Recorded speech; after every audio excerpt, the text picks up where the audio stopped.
Hello students, welcome to this video. So आपके CA inter जनवरी 2025 के जो एग्ज़ाम्स है उसको अगर देखा जाए तो आपके पास सिर्फ 1.5 महीने का समय है। और वो स्टूडेंट्स जो रेगुलर कॉलेज जाते हैं उनके लिए बहुत बड़ी एक सिचुएशन क्रिएट हो चुकी है कि सर रेगुलर कॉलेज के साथ साथ हम अपने जनवरी 25 के एग्ज़ाम्स की तैयारी कैसे करेंगे इस सिर्फ 1.5 महीने में। तो आज की इस वीडियो में मैं बात करने जाऊंगा उन्हीं स्टूडेंट्स के बारे में जो रेगुलर कॉलेज कर रहे हैं और साथ ही साथ वो सेल्फ स्टडी भी कर रहे हैं। तो बहुत आसान है, एक सिंपल स्ट्रैटेजी है आप लोगों के लिए, इसे फॉलो करिएगा।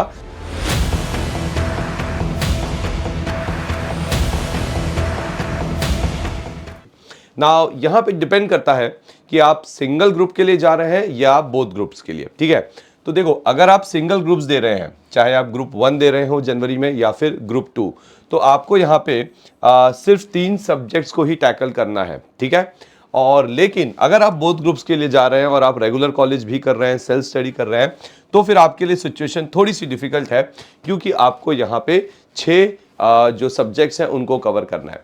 अब मैं ये मान के चल रहा हूं कि अगर एग्जाम को सिर्फ 1.5 महीने का समय बचा है अभी, तो आपने एक बार कहीं ना कहीं सारे जो चैप्टर्स हैं उनको कवर कर लिया है। तो अब इस 1.5 महीने में आपको क्या करना चाहिए, चाहे आप सिंगल ग्रुप के हो चाहे आप बोथ ग्रुप्स के लिए हो, उसके बारे में हम बात करेंगे। सो ध्यान से सुनिएगा।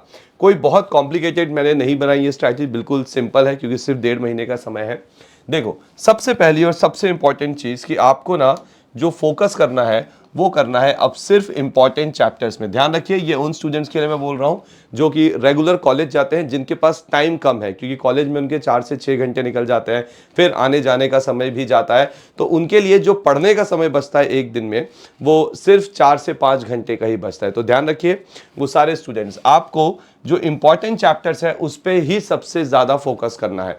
अगर वो चैप्टर्स आपके हो जाते हैं, आपने कर लिए उन चैप्टर्स को, स्टिल आपके पास टाइम है, तब आप आगे के चैप्टर्स कर सकते हैं। ठीक है, उसके साथ साथ इन स्टूडेंट्स को डेली रिवाइज करना कंपलसरी है। डेली रिवीजन, जैसे आपने एक चैप्टर किया तो नेक्स्ट डे उस चैप्टर्स को हाफ एन आवर लगा के या 20 मिनट लगा के एक बार रिवाइज जरूर करिएगा। और उसके साथ साथ more attention on test. I know आपके लिए टेस्ट देना थोड़ा सा कॉम्प्लिकेटेड होगा, ये कॉलेज भी है और कॉलेज के साथ टेस्ट थोड़ा सा मुश्किल होता है, लेकिन आपको अपने टाइम टेबल में टेस्ट को लेके आना ही है। अब यहाँ पे जब मैं टेस्ट की बात कर रहा हूँ, तो चाहे वो आपके चैप्टर वाइज टेस्ट हो, ठीक है, और चाहे वो आपके फुल मॉक टेस्ट पेपर हो, ये दोनों आपको देने हैं। आपके लिए डिफिकल्ट है बट आपको करना पड़ेगा अगर आप चाहते हैं कि जनवरी 25 में आप एग्जाम में पास हो जाए। ठीक है, तो देखिए, बहुत सिंपल स्ट्रैटेजी है।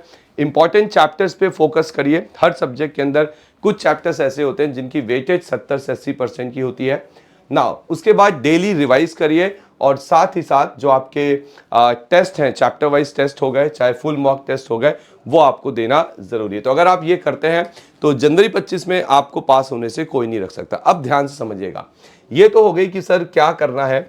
अब यहाँ पे आप सभी के लिए जो सबसे इंपॉर्टेंट चीज़ है, जो मुझे लगता है, मेरा पर्सनल ओपिनियन है, वो है आपका टाइम टेबल। ठीक है, क्योंकि आप रेगुलर कॉलेज जा रहे हैं तो आपको एक फिक्स टाइम टेबल यहाँ पे फॉलो करना है। और इस टाइम टेबल के अंदर आपको डेली कम से कम मिनिमम 4 से 5 घंटे अपनी पढ़ाई के लिए निकालना है। और इस 4 से 5 घंटे में आपको ये करना है जो मैंने आपको बताया। ये हो जाता है इंपॉर्टेंट चैप्टर, तब आप बाकी चैप्टर्स पे आ सकते हैं। ठीक है, तो एक टाइम टेबल बनाइए, अगर नहीं बनाया है, 4 से 5 घंटे डेली उसमें पढ़ाई के रखिए। मिनिमम ज़्यादा रख सकते हैं तो बहुत अच्छी बात है। ठीक है, और एक बार जब आपका टाइम टेबल बन जाए, ठीक है, कोई बहुत ज़्यादा कॉम्प्लिकेटेड टाइम टेबल आपको नहीं रखना है, सिंपल रखना।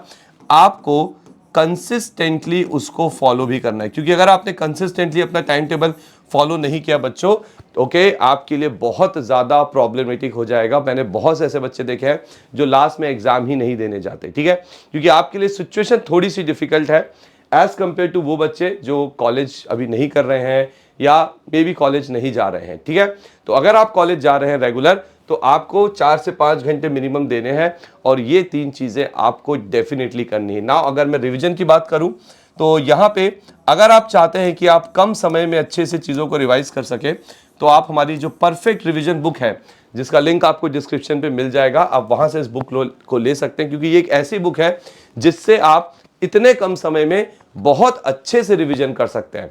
तो अगर आप इस रिवीजन बुक को 2 बार भी पढ़ लेते हैं, ट्रस्ट मी, आपके लिए एग्जाम में पास होना इजी हो जाएगा। ठीक है, इसके अलावा अगर आप चाहते हैं कि नहीं सर मुझे कॉन्सेप्ट्स पे भी फोकस करना है, तो कॉन्सेप्ट्स के लिए आप हमारा जो OTT कोर्स है, CA inter single group and both groups का, आप वो OTT भी ले सकते हैं। इसके अंदर आपको हमारी perfect practice, perfect revision book भी इसी के साथ मिल जाती है। तो OTT लेंगे तो रिवीजन बुक आपको वहीं पे मिल जाती है। ठीक है बच्चों, तो ध्यान रखिए वो सारे बच्चे जो कॉलेज भी कर रहे हैं और साथ में सेल्फ स्टडी कर रहे हैं, ठीक है, आपके लिए बहुत ज़रूरी है कि आप एक अच्छा टाइम टेबल बनाएं और उसे शिद्दत से फॉलो करें। मिनिमम 4 से 5 घंटे डेली आपको स्टडीज करनी है। जैसे जैसे एग्जाम आएंगे उस टाइम को बढ़ा देना and focus on the revision. So I hope आज की वीडियो आपको अच्छी लगी होगी। ऐसी और वीडियो आपके लेके आएंगे। अगर वीडियो अच्छी लगी है तो इसे लाइक ज़रूर करिए और अपने दोस्तों के साथ शेयर भी ज़रूर करिएगा। सो मिलते हैं नेक्स्ट वीडियो में। Thank you very much.